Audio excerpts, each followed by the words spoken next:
Pues continuamos con este ciclo de entrevistas a destacados periodistas de la historia reciente de nuestro país. Hoy tenemos a don José Oneto, que probablemente sea el periodista que más conoce sobre la historia del Grupo 16 y sobre muchas otras historias, algunas de las cuales vamos a mencionar.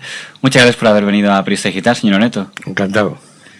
Pues la verdad es que hablar, aunque ha pasado sobre todo por Grupo Z y Grupo 16, pero hablar hoy de Cambio 16, de lo que fue Cambio 16 de la transición, resulta difícil de entender en el contexto cómo un grupo de jóvenes se atrevió a idear una especie de publicación contra un régimen, que usted ya había estado en el Felipe.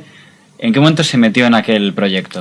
Bueno, yo entré en Cambio 16 en el año 74, en los primeros pasos de la revista como revista económica, digamos, los da Juan Tomás de Sala, que es el editor, que es el fundador. A partir de ahí se inicia una historia hasta tal punto, bueno, que yo creo que Cambio 16 es decisivo en la historia de la transición, ¿no? Porque llega un momento en que casi 8 o 9 ministros eran accionistas entonces de Cambio.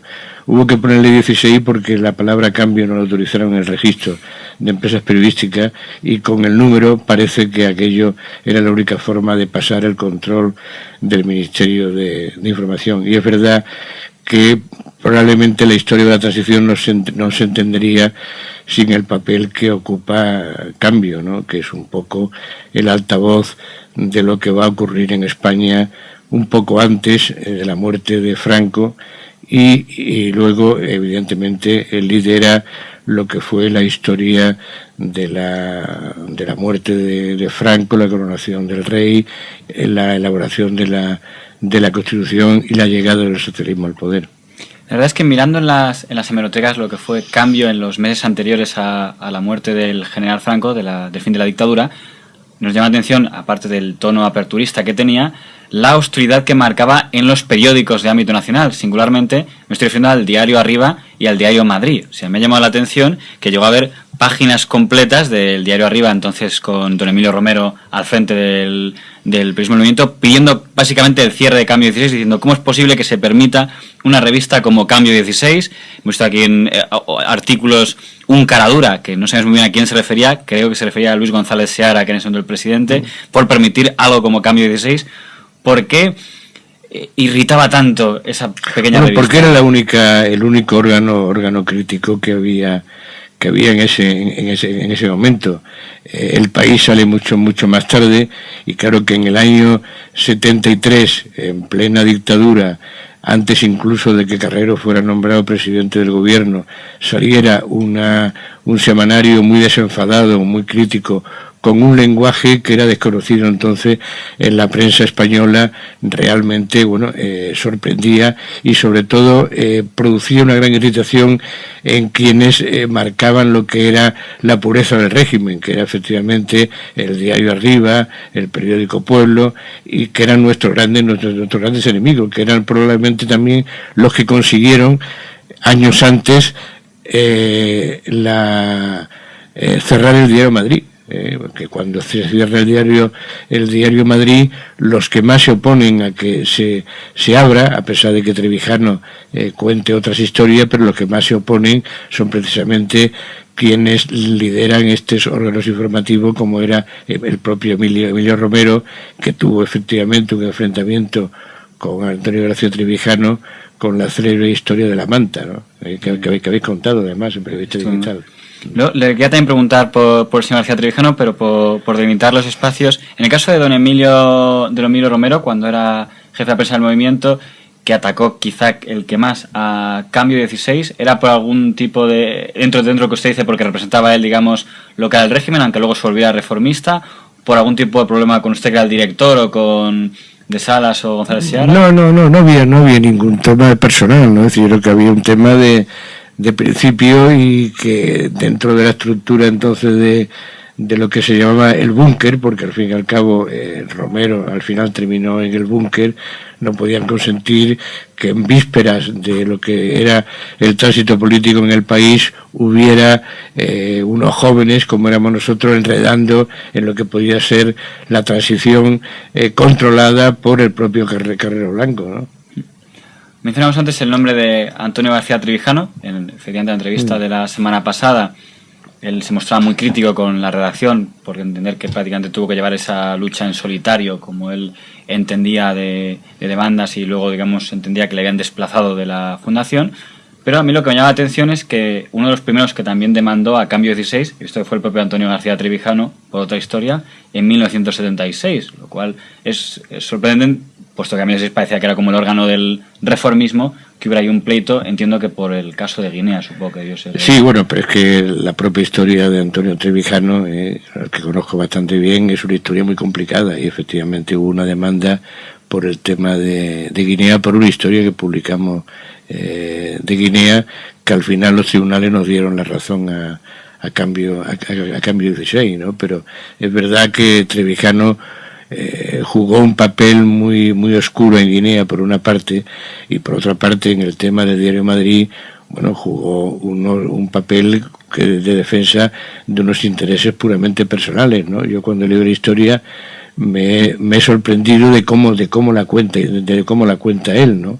La cuenta con una brillantez, porque es un tipo muy brillante, pero hay una gran deformación en la. Esto es un peso pesado en la historia de Madrid. Sí, yo estaba sobre todo con el que más odia Trevijano, que es Miguel Ángel Aguilar, que es el que posteriormente funda con la Asociación de Redactores la fundación del diario, donde efectivamente Trevijano, que hace todo lo posible porque el periódico no vuelva a salir, y en eso Romero le ayuda mucho, Emilio Romero. Miguel Ángel Aguilar, que es el presidente de la Sociedad de Redactores en ese momento, evita por todos los medios que Trevijano pueda entrar en la fundación, claro.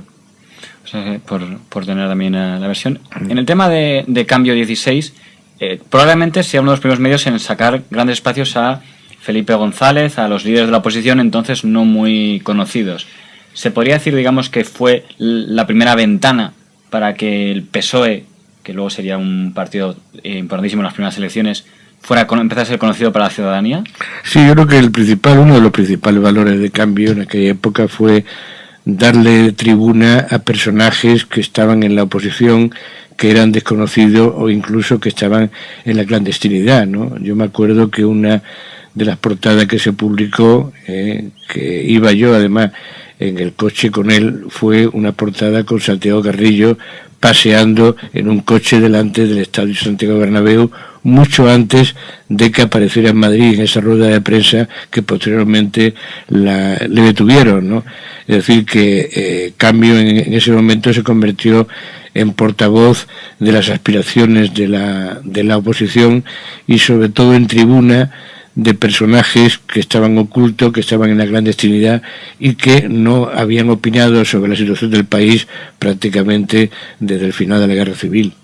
La verdad es que antes comentaba lo de que hubo varios ministros en el Grupo 16. Nos ha sorprendido ver, y queríamos confirmarlo, que se rumoreaba que la UCD llegó a tener cerca de un 30% de las acciones, que estaban ahí Javier Rupérez, Isar, Domenech. Y llama la atención eso porque luego, ya tenemos que ir más hacia los años 80, Cambio 16 era muy duro con el gobierno del señor Suárez, con portadas muy duras de fuera, artículos de Tomás de Salas y también alguno suyo contra el señor Suárez, y eso ahora sería impensable que un partido tenga una representación accionarial en una revista que luego ataque mucho a ese mismo gobierno. Bueno, pasa que los representantes de UCD no estaban en la revista, que era un coto cerrado con unos accionistas determinados. Estaban en una ampliación que se hizo no en la revista, sino en Diario 16. Y efectivamente, bueno, pues yo creo que había una forma de entender la prensa que probablemente ningún otro partido político lo ha podido entender, ¿no? Y efectivamente, cuando en un momento determinado pensamos que la etapa de Suárez, en Cambio 16, pensamos que estaba terminada, pues realmente fuimos duros, probablemente mucho más duros de lo que Suárez se merecía, y luego tuvimos que hacer un poco de examen de conciencia y un poco revisión de nuestra postura en ese momento, ¿no? Pero también tengo que decir que probablemente la clase política de UCD ha sido la mejor clase política que ha habido en este país. la que probablemente mejor ha entendido el papel de la prensa, la que mejor se ha comportado en ese juego limpio que debe haber entre el poder y la prensa, y ha sido el único partido probablemente que ha entendido cuál es realmente el papel de la prensa en una sociedad democrática como la española. Pues entre esa alta clase de UCD había un personaje sobre el que también le quería preguntar, que es el señor don Joaquín Garrigues Walker, del que se ha escrito que llegó a tener una influencia muy importante en el Grupo 16, concretamente en un libro reciente se decía que llegó a influir en el nombramiento del director de Diario 16, de Pedro José Ramírez, Pedro J. Ese extremo, usted que está dentro... Sí, bueno, sobre todo con Juan Tomás de Sala, ¿no? Juan Tomás, que era un visionario, pues era un hombre bastante enamorado de la personalidad de Joaquín, ¿no? Y efectivamente Joaquín tenía una gran influencia en Juan Tomás de Sala, y Joaquín Garrigues efectivamente fue una persona clave en el nombramiento de Pedro J. Luego, posteriormente, Juan Tomás siempre se arrepintió de haber fichado a Pedro J., pero bueno, Pedro J. al principio tuvo una etapa muy brillante en el grupo, aunque luego terminaron muy mal, bueno, por el protagonismo de Pedro J., y sobre todo, bueno, por el tipo de periodismo que comenzó a hacer desde el 16, bueno, que no gustaba ni a Juan Tomás ni al resto del Consejo, pero es verdad que lo que llama el Grupo Liberal tuvo mucha influencia, hasta tal punto que, bueno, yo creo que la decadencia del grupo se produce con la apuesta clara que gentes de Grupo Garrigues y sobre todo de Miguel Roca hacen con la operación reformista, con el PRD, hasta tal punto que Juan Tomás entra a formar parte de la dirección del partido, del PRD. Pedro J. es un hombre muy cercano también a esa dirección, y ahí es donde se produce el conflicto cuando salgo yo del grupo, ¿no? Porque... Pues es que también le quería preguntar de ese tema, porque me ha sorprendido efectivamente cuando he visto alguna reseña en el PES, porque es verdad que algunos decían que fue una cuestión de ventas, pero otros aludían a un cambio accionarial y a la famosa cláusula de conciencia que creo que usa usted, porque decía que se estaba posicionando con aquel experimento de la Operación Roca. Lo que no sabía es que hasta había llegado a estar el señor de Salas. Yo formaba parte del Consejo de Administración. A Luis Seara, que en un momento determinado fue presidente, Juan Tomás le obligó a dimitir cuando entró en política, cuando le nombraron diputado de UCD y posteriormente ministro, y entonces estaban entonces en el Consejo de Administración determinados elementos que formaban parte de la dirección. Bustelo, por poner un nombre, ¿estaba por ahí Carlos Bustelo tal vez? Estaba Carlos Bustelo, estaba Pedro López Jiménez, todos los que estaban metidos en la operación reformista. Me parecía que había una contradicción entre pedir la salida desde Seara del grupo, porque había entrado como diputado de UCD, y permitir que determinados miembros del Consejo de Administración formara parte de la dirección del partido reformista.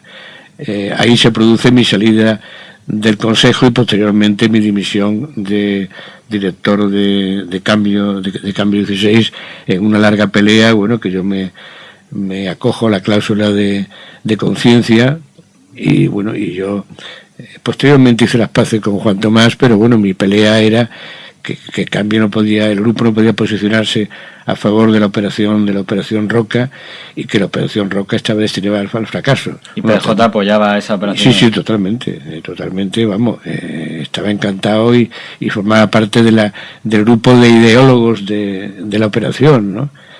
Y mi enfrentamiento no solamente fue con Juan Tomás, sino con Pedro J., claro. Pues un último apartado que le quería preguntar en torno a Cambio 16, que es la apuesta que en lo poco que estoy en hemerotecas me ha parecido muy fuerte, del periodismo de investigación, y que por lo que me ha parecido entender muchas veces causaba que los procesados de lo que se denunciaba fueran los periodistas. Había un artículo de mafia en Cataluña y procesan a José Oneto en vez de a los que denuncian. Sí. El caso Casas, proceso. Uno que es extremadamente llamativo, que es el de que el escolta de Fraga Iribarne era un se decía un terrorista de la extrema derecha argentina, sí.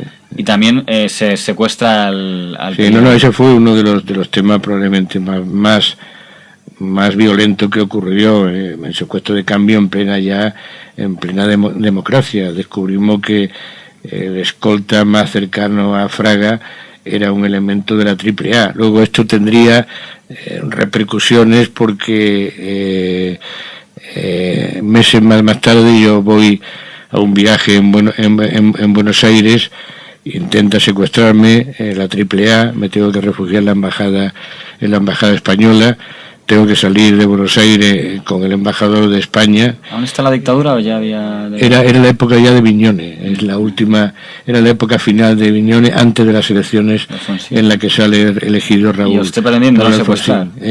Sí. No, y además llegó un grupo operativo, éramos un grupo de españoles, estaba José Pedro Pérez Llorca, estaba Fernando Abril Martorell, estaba Gutiérrez Mellado, yo daba una conferencia con Gutiérrez Mellado sobre la transición y acababa de terminar la conferencia, yo me había ido y a la media hora llegó un operativo de la policía preguntando por mí.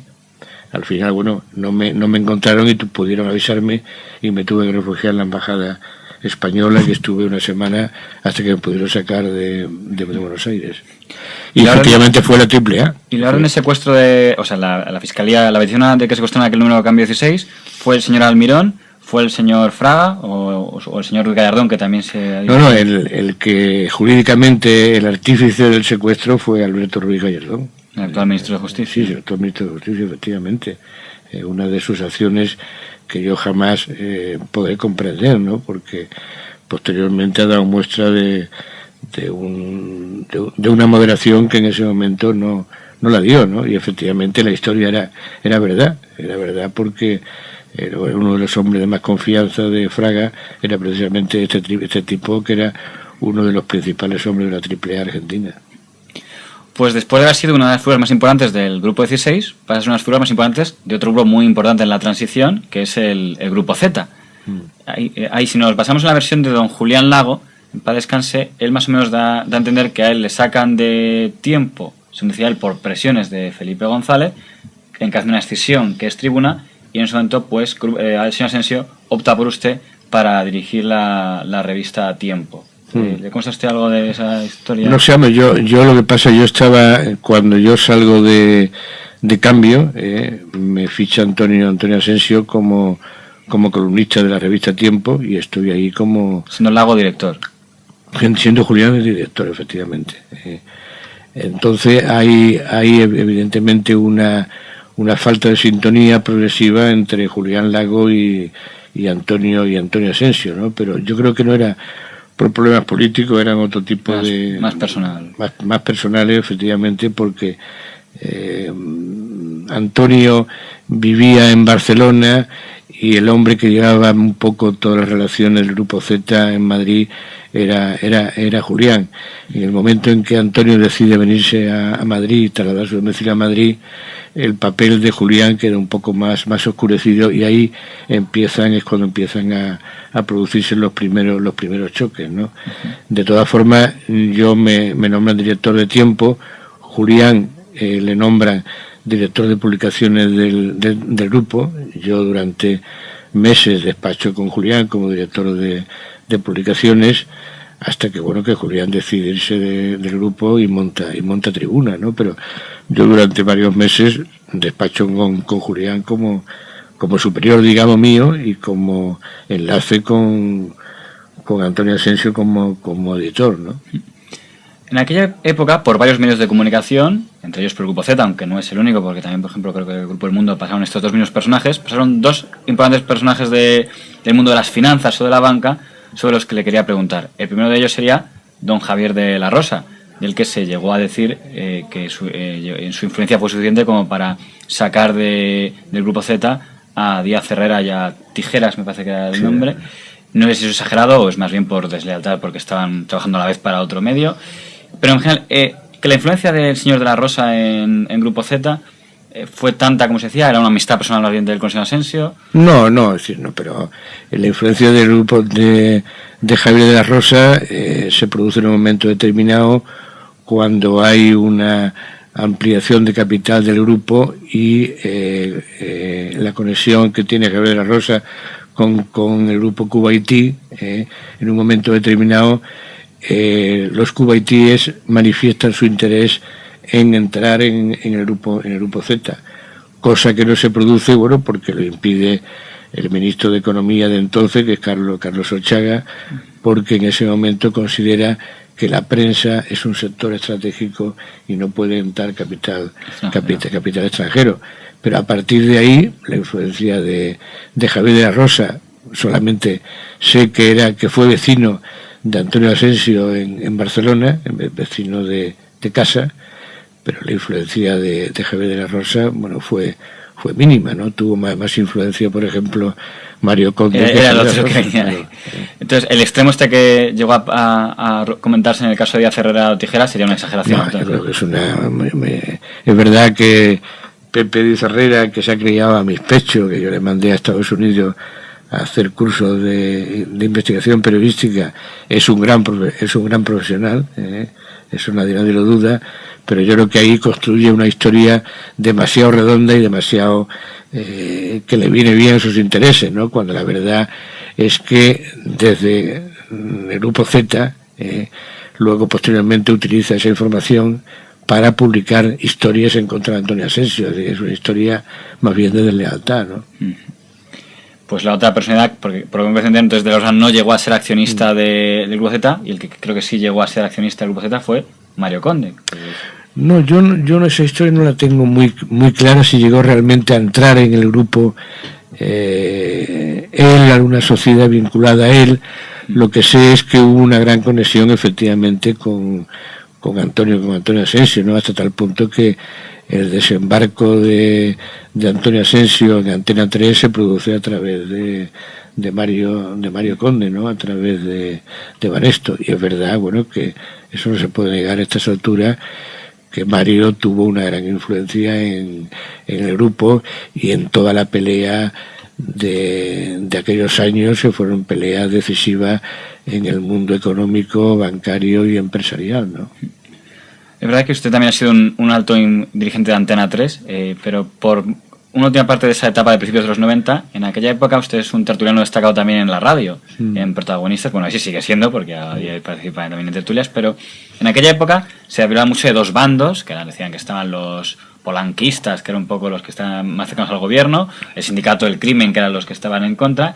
Creo que José Oneto no fue nunca marcado ni en uno ni en otro, a pesar de que, por lo que sé, en Protagonistas era bastante duro contra el gobierno, con Alfonso Guerra, y quedó al margen. Sí, yo no me... Bueno, y sobre todo yo no entro en la API que monta Trevijano, precisamente porque está Trevijano, ¿no? Y es un personaje con el que no tengo una sintonía buena, ¿no? Y probablemente si hubiera sido una cosa estrictamente profesional, pues probablemente hubiera entrado, ¿no? Al entrar Trevijano yo no sabía al final qué es lo que pretendía Trevijano con la API, ¿no? Y es verdad que en un momento determinado, pero bueno, la Z pacta con Polanco, luego se pelea con Polanco, es decir, aquellos años fueron unos años muy turbulentos, donde parecía que todos los días tenía que haber un parte de guerra, y yo, bueno, procuré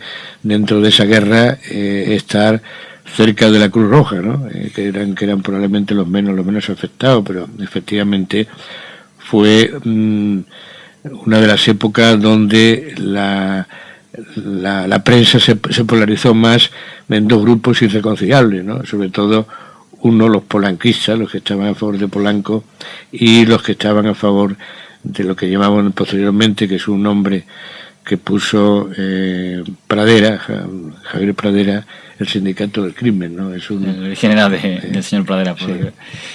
Usted fue director de informativos, creo, de Antena 3 Televisión. Precisamente lo comentaba usted ahora, cuando estalló la primera guerra de lo que se llamaría la primera guerra del fútbol, ¿no? Como veía, la verdad que eso era un tema más económico que periodístico, pero su nombre llegó a aparecer en el Congreso como un testigo de unas palabras muy fuertes que dijo el señor Asensio, o a lo mejor muy verdaderas, porque usted escuche esa conversación si fue real. Me estoy refiriendo a la supuesta llamada de Miguel Ángel Rodríguez a usted, amenazando de todo lo peor al señor Asensio, como se le ocurriera lo que al final hizo el pacto de Nochebuena, el pacto de la primera Audiovisual Sport, Z y Prisa. Aunque han pasado ya, no sé si más de 10 años, creo que sí. Sí, bueno, mucho más. ¿Fue exagerada lo que contó el señor Asensio? No, es decir, cuando se produce, es decir, Asensio estaba pactando con el gobierno, pues entrar en la plataforma digital, digamos, de Telefónica, y a última hora decidió firmar con Polanco. Hombre, ¿cuál fue? Yo creo, además yo se lo dije, ¿no? ¿Cuál fue el principal fallo que tuvo Antonio en ese momento? Bueno, no haberse ido esa misma noche antes a la Moncloa y explicarle a Aznar por qué no tenía más remedio que firmar con Polanco. Bueno, al fin y al cabo firmó. Aquello fue, bueno, pues un auténtico terremoto político, y en aquellos días efectivamente, bueno, pues me llamó Miguel Ángel Rodríguez, que entonces era portavoz del gobierno, y creo que se arrepintió mucho de aquellas palabras. Me envió el mensaje de que le dijera a Antonio Asensio que en cierto modo había firmado con eso su sentencia de muerte como editor, que el gobierno estaba dispuesto a llevarle a los tribunales, y efectivamente intentaron a través de la Fiscalía Anticorrupción procesarle, y que aunque tuviera escolta, el gobierno tenía mucho más policías que él. Bueno, pues una conversación muy propia de Miguel Ángel, bueno, que a veces cuando se salta actúa de esa forma, ¿no? Pero siendo el portavoz del gobierno, el contexto que un portavoz del gobierno llame y amenace al responsable de un medio de comunicación con la cárcel... Sí, no, además tan claro, y efectivamente, y eso que no se sabía, y que había permanecido pues más o menos oculto, porque yo nunca le había contado, y efectivamente ni Antonio Asensio tampoco. De pronto, en esta guerra mediática, se le ocurre destaparlo a Felipe González en una conferencia en México, y a partir de ahí se hace público, y a partir de ahí es cuando se monta, bueno, el gran escándalo, y tiene que comparecer Antonio Asensio en el Congreso de los Diputados a explicar todo. Posteriormente, Antonio Asensio no tuvo más remedio. Bueno, intentó la Fiscalía Anticorrupción, intentó llevarlo a los tribunales, se hizo una gran investigación. Entonces la ley audiovisual era una ley, bueno, donde no se permitía, muy estricta, y en un momento determinado lo cercan de tal forma, y Antonio se ve pues casi en las puertas de ser procesado por la Fiscalía. Llega un momento en que aprietan tanto que Juan Villalonga no tiene más remedio, bueno, que le obliga a vender. Pasa un poco lo que pasa muchas veces en Colombia, ¿no? O plomo o plata. Entonces, Antonio Asensio se ve cercado por el poder político y también, en cierto modo, por el poder económico. Ya había caído Mario Conde, y entonces, bueno, pues no tiene más remedio que vender, y se frustra un poco la gran ilusión de Antonio Asensio, que era tener una televisión. Hay que decir que en el periodo muy breve que estuvo Antonio Asensio de presidente de Antena 3, bueno, se convirtió en la televisión privada más vista en España, y los informativos llegaron a un momento en que sobrepasaron a la televisión española. Por aclarar este último punto que decía, porque es verdad que era muy sorprendente cuando parecía que Antena 3, que efectivamente los programas comerciales que había hecho habían sido un éxito, por lo que he podido leer, también me dice en informativos, de repente vende a Telefónica. Me parece que eran presiones, entiendo que no de Telefónica, sino del gobierno. Sí, el gobierno, sí, de Aznar. Sí, evidentemente. Sí. Aznar es el que lo obliga a vender a través de Telefónica. Y yo salgo, yo sigo durante, son 8 o 9 meses más de director de informativo de Antena 3, y yo salgo por el escándalo que se produce la reproducción del vídeo de San Pedro. No se cree que Antena 3 es la que emite el vídeo del suicidio de Ramón Sampedro. Efectivamente. Yo decido que lo dé el telediario de Fernando Onega, que dirigía entonces el informativo de las 9 de la noche. Lo da Fernando Onega y a partir de ahí se monta un gran escándalo, y a medio plazo eso es lo que me cuesta a mí la salida como director de informativo de Antena 3. Hay que decir que en ese momento el secretario del Consejo de Administración de Antena 3 era José María Mas, que era el hombre que le llevaba la finanza a la madre de Juan Villalonga, era del Opus Dei, y claro, aquello para él iba en contra de todos sus principios religiosos, ¿no?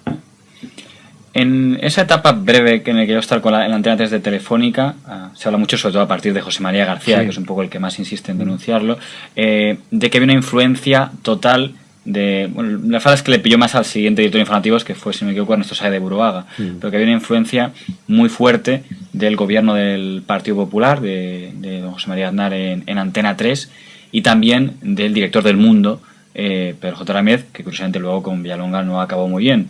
¿Qué tanto se exagera con esa influencia del señor Aznar o el señor Ramírez en Antena 3? No, total. Yo creo que la influencia de Aznar a través de Telefónica era decisiva, y sobre todo la influencia de Pedro J., ¿no? Porque al fin y al cabo la gran aspiración de Pedro J. y la gran pelea que se produce en aquellos años es que Pedro J. quiere dirigir el grupo mediático que se monta en torno a Telefónica, es decir, lo que era Antena 3 y Onda Cero, ¿no? Y esa pelea dura muchísimo tiempo, y esa es la gran frustración profesional de Pedro J., que nunca llegó a dirigir ese núcleo mediático, entre otras cosas. Yo creo que porque al final, a pesar de todo, Aznar nunca se fió de él, ¿no? Y bueno, y puedes comprobar que posteriormente Pedro J. sacó un libro donde descubrió secretos de Aznar que nunca se habían contado, y que en cierto modo traiciona la confianza de alguien que había depositado muchas esperanzas en él. Pero yo creo que al final Aznar no se fía de Pedro J., y yo creo que en ningún momento pensó que era el hombre adecuado para dirigir un multimedia como ese. Pero en uno de los libros de Ramírez, creo que es el Desquite, le menciona a usted como una persona que le ayudó mucho para desentrañar la trampa que hubo contra él, señalando a Ángel Patón. Sí, yo le di un dato que para mí era un dato fundamental, y además me acuerdo que se lo di en una conversación que tuvimos en un concierto en el auditorio, y que a él se le había pasado, ¿no? Porque este personaje era un personaje totalmente desconocido, y efectivamente ese dato se lo di yo, vamos. Y que demostraba, digamos, que había por lo menos un secretario de... No, por lo menos que había una vinculación, efectivamente, de alguien que había estado muy cerca de Moncloa en el follón del vídeo sobre él, ¿no? ¿Y en qué momento, ya terminando, decide dejar la dirección, que yo estoy muchísimo en puestos directivos de grupos de comunicación, como era el Grupo Z, y meterse en el mundo de Internet, del periodismo de... Bueno, yo después de Antena 3 vuelvo al Grupo Z como director de publicaciones, y bueno, y años más tarde, pues me dedico, pues un poco, formo parte del comité editorial del grupo durante unos años, y posteriormente, pues he entrado en este mundo apasionante que es Internet, primero en la Estrella Digital, que en cierto modo se frustró porque pues hubo una especie de golpe de los nuevos dueños, donde pues prácticamente se llevaron la caja, y aquello entró en crisis. Y luego con Pablo Sebastián, pues hace año y medio montamos un portal nuevo que se llama republica.com, el nombre es atractivo, donde apostamos sobre todo al análisis y a la columna de opinión. Hombre, yo he descubierto que efectivamente el mundo de Internet es un mundo apasionante, sobre todo por la prontitud con la que puedes colocar la información, ¿no? Es verdad que yo creo que el papel está sufriendo mucho en este momento, pero es verdad que cuando uno está metido en este mundo de Internet, por las mañanas cuando lees el periódico de papel, parece que es un periódico antiguo, es decir, que ya está muerto, ¿no? Es decir, que no solamente sirve, como decía el clásico, para envolver el pescado, sino que está ya pasado incluso para envolver cualquier producto perecedero, ¿no? Es decir, está la eficacia y la prontitud con que funciona Internet, que ya el papel se te queda que no tiene absolutamente ningún contenido, es decir, no te pone cachondo, ¿no? Hombre, ¿qué es lo que ocurre? El pro y el contra de Internet. Pues el pro es que en Internet tienes todo y tienes sobre todo la prontitud en contar lo que está pasando. El contra, es decir, yo creo que lo están empleando muchos profesionales para suplir carencias informativas. Es decir, creo que en el papel no se cuentan historias, sino que historias vividas, sino que es muy fácil en las redacciones el cortar y pegar. Entonces, yo creo que desde hace años en la prensa de papel se nota esa tendencia de que no se cuentan historias vivas, historias reporteadas, historias vividas, sino historias, bueno, que son frías, que no transmiten nada y que no tienen ningún contenido atractivo para el lector, ¿no?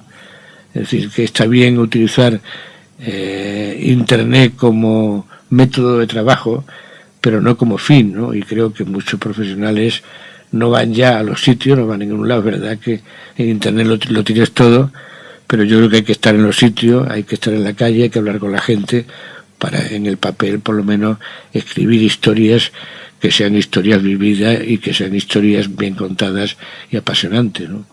Pues ya para terminar, me interesa una valoración suya sobre el periodismo en televisión. Usted conoció, digamos, las grandes tertulias periodísticas de la radio, sobre todo cuando antes mencionaba protagonistas, de la que creo que fue una pieza muy destacada. Ahora que el periodismo en televisión casi todo es tertulias, ya sea político, deportivo o de crónica social, ¿qué valoración hace de ese formato? Bueno, creo que hay mucho virigay, mucho ruido, poco análisis, y sobre todo que se ha convertido en más que en análisis e información, en espectáculo. Es decir, creo que cuando ves una tertulia de este tipo ya sabe lo que va a decir cada uno.